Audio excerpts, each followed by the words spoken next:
அஸ்ஸலாமு அலைக்கும் வரஹ்மத்துல்லாஹி வபரகாத்துஹு.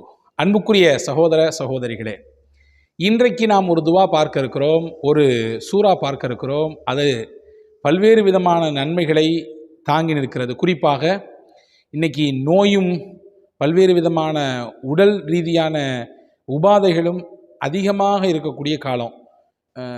ஆரோக்கியத்தை தேடி நாலாபுரத்திலும் மக்கள் அங்குமிங்கும் தேடக்கூடிய ஒரு காலகட்டம்.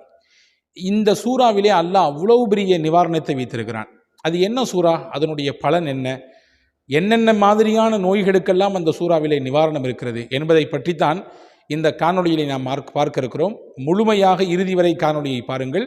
நான் சதகத்துல்லா பாக்கவி இன்று மீண்டும் உங்களை சந்திப்பதிலே மகிழ்ச்சி அடைகிறேன்.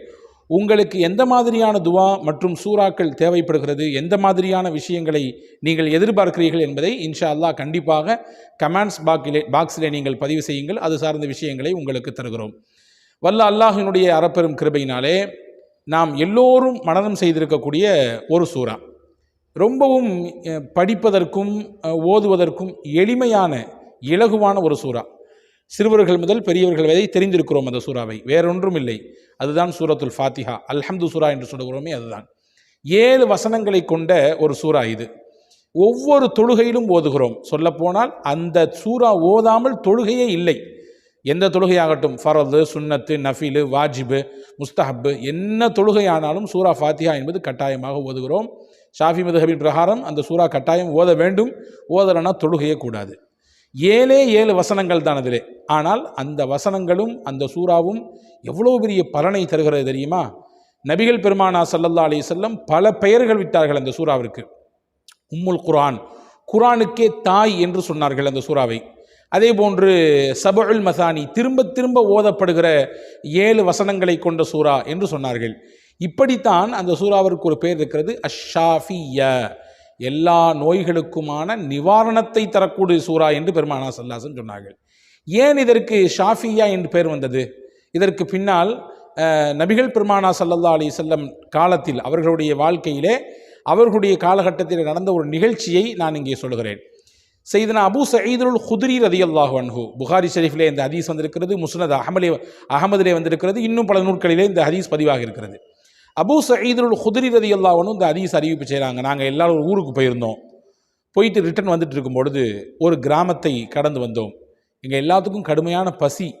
அந்த கிராம மக்கள்கிட்ட போய், இந்த மாதிரி நாங்கள்லாம் வழிப்போக்கர்கள் பயணத்தில் இருக்கிறோம், பசியாக இருக்கிறோம், ஏதாவது எங்களுக்கு நீங்கள் விருந்தோம்பல் செய்ய முடியுமா அப்படின்னு கேட்டோம். அவங்க யாருமே கண்டுக்கலை. பொதுவாகவே விருந்தோம்பல் கேட்டு வந்தால் அவர்களை நன்றாக கவனித்து உபசரித்து அனுப்பணும். அப்படி தானே மார்க்கம் சொல்லுது. விருந்தோம்பலுக்கு பெயர் போன மார்க்கமாச்சே இஸ்லாம். ஆனால் அந்த பகுதி மக்கள்லாம் அதை பெருசாகவே நடத்துக்கல, கண்டுக்காமல் போயிட்டாங்க. இவங்க ரொம்ப களைப்படைந்து அந்த ஊரினுடைய எல்லையில் அப்படியே அந்த மரத்துக்கு கீழே கொஞ்சம் உட்கார்ந்துருந்தாங்க. அந்த நேரம் பார்த்து அந்த ஊரில் இருந்த முக்கியமான தலைவருக்கு பாம்பு கொட்டி உடம்பெல்லாம் விஷம். சில ஹதீஸுகளுடைய அறிவிப்புகளிலே கருந்தேல் வந்திருக்கிறது, சில அறிவிப்புகளிலே பாம்பு என்று வந்திருக்கிறது. ஆனால் ஏதோ ஒரு விஷ ஜந்து அவர்களை கொட்டி விட்டது. விஷம் உடம்பெல்லாம் பரவிடுச்சு. மூச்சு பேச்சு இல்லாமல் அப்படி மூர்ச்சையாகி கிடக்கிறார். மூச்சு பேச்சு இல்லாமல் அப்படி கண்ணை மூடி கிடக்கிறாரு. ஊர் மக்கள்லாம் அப்படியே ஆளாக பறக்கிறாங்க. என்ன பண்ணுறது, எப்படியான மருத்துவம் கொடுக்கறது, யாருக்கும் ஒன்றும் தெரியலை. கடைசியில் அந்த ஊரில் இருந்த ஒருத்தர் சொன்னால், எப்பா கொஞ்ச நேரத்துக்கு முன்னாடி ஒரு பயணக்குழு வந்துச்சு இல்லை, அவங்க ஊர் எல்லையில் தான் தங்கிறதா கேள்விப்பட்டோம், அவங்கள யாராவது மருத்துவர் இருக்கிறாரா, அவங்கள யாராவது வைத்தியம் செய்கிறவங்க இருக்காங்களான்னு சொல்லி பார்த்துட்டு வாங்கப்பா அப்படின்னு சொன்னாங்க. ஓடி போனாங்க 4 பேர். போய் இந்த மாதிரி உங்களில் யாராவது வைத்தியம் செய்கிற ஆள் இருக்காங்களா, எங்கள் ஊர் தலைவருக்கு இந்த மாதிரி ஆகிப்போச்சு, யாராவது ஹெல்ப் பண்ணுங்களேன் அப்படின்னு சொல்லி கேட்டோம்னா, அந்த குழுவில் இருந்த சில சொன்னாங்களா, நாங்கள் இப்போ தான் உங்கள்கிட்ட விருந்து கேட்டோம், நீங்கள் யாருமே கண்டுக்கலை, இப்போ எங்கள்கிட்ட உதவி கேட்குறீங்களே, சரி ஓகே நாங்கள் செஞ்சு தர்றோம், நாங்கள் செஞ்சு கொடுத்தா எங்களுக்கு என்ன பலன், என்ன தருவீங்க அப்படின்னு கேட்டாங்க. என்ன நீங்கள் கேட்குறீங்க, எதிர்பார்க்குறீங்கன்னு சொல்லி அந்த ஊர் மக்கள் கேட்க, எங்களுக்கு 30 ஆடு தரணும், தந்தீங்கன்னா நாங்கள் வேணால் பலன், நாங்கள் உங்களுக்கு வைத்தியம் பார்க்குறோம் உங்கள் தலைவருக்கு அப்படின்னு சொல்லிட்டு ஓகே என்று அந்த டீல் பேசி முடிச்சாச்சு. 30 ஆட்டின் பெயரிலே இப்பொழுது இங்கிருந்து ஒருவர் மருத்துவம் செய்ய ஊருக்குள்ளே போகிறார். போனவர் சையதுனா அபூ சயீதுல் குத்ரி ரலியல்லாஹு அன்ஹு, பிரபலமான ஒரு சஹாபி. இவர்கள் போனாங்க. படுத்த படுக்கையாக மூச்சு பேச்சு இல்லாமல் கடந்த அந்த மனிதருக்கு பக்கத்திலே போய் உட்கார்ந்து ஏதோ ஊதினார். எப்படி வருகிறது என்றால், ஹதீஸனுடைய வாசகம், ஒன்றுமே ஏற்படாத மனிதரை போன்று திடீரென்று அப்படி கண்விழித்து எழுந்தார். எழுந்து அப்படி தட்டி விட்டுட்டு இப்படி நடந்து போகிறார் பேசாம. எதுவுமே இப்படி ஒரு விஷத்தந்து கொட்டிய மாதிரியும் அவருக்கு தெரியல. என்னாச்சு ஏதாச்சு அப்படின்னு பதட்டப்படல. அப்படி ரிலாக்ஸாக தூங்கி எந்திரிச்சா எப்படி நடந்து போகிறோ அந்த மாதிரி நடந்து போனாராம்மா. அப்போ அந்த மக்களுக்கெல்லாம் சந்தோஷம். சரி, எங்கள் ஊர் தலைவரை நீங்கள் இந்த தீங்கிலிருந்து காப்பாற்றிட்டீங்க, உங்களுக்கு நாங்கள் கொடுக்க இருந்த வாக்கு கொடுத்து அந்த 30 ஆட்டை கொடுத்துட்றோம் அப்படின்னு சொல்லி கொடுத்துட்டாங்க.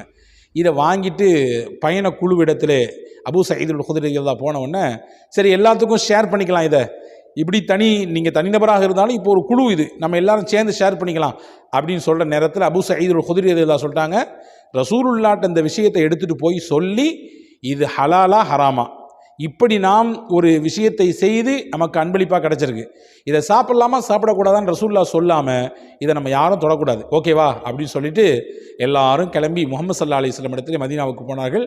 மொத்த கதையும் சொன்னார்கள்.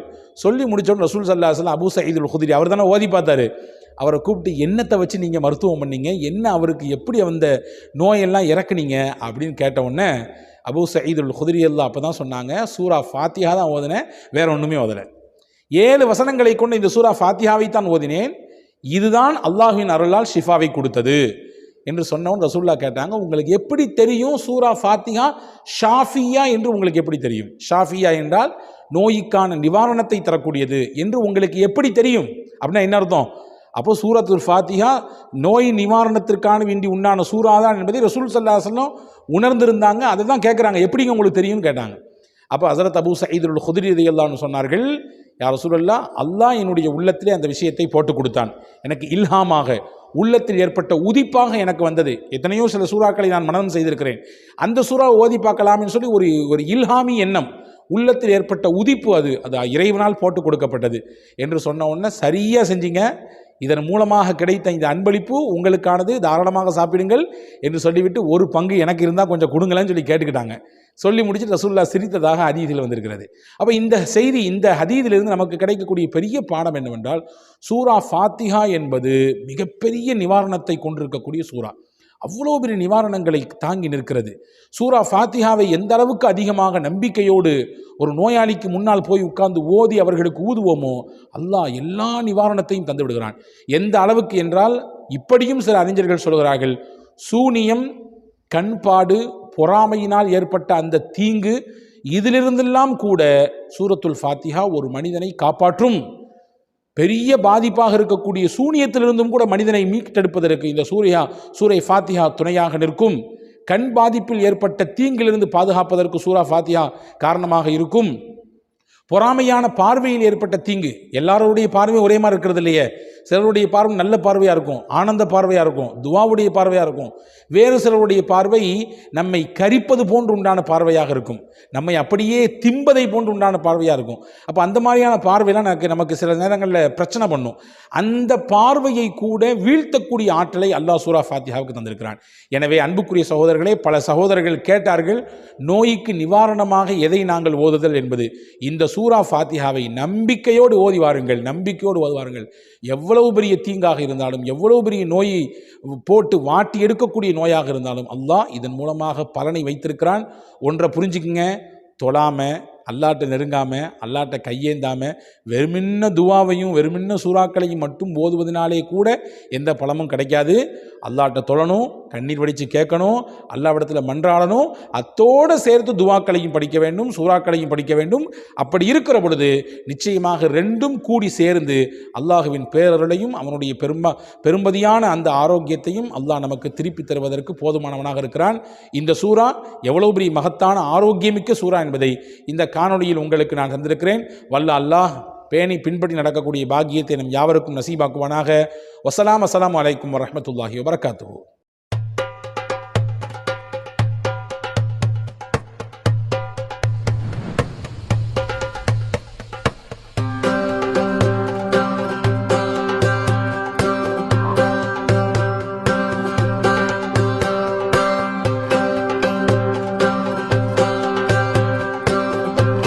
Kareem's Biryani Paradise at Liberty and Catering Services, கோடம்பாக்கத்தின் அறுசுவை அடையாளம்.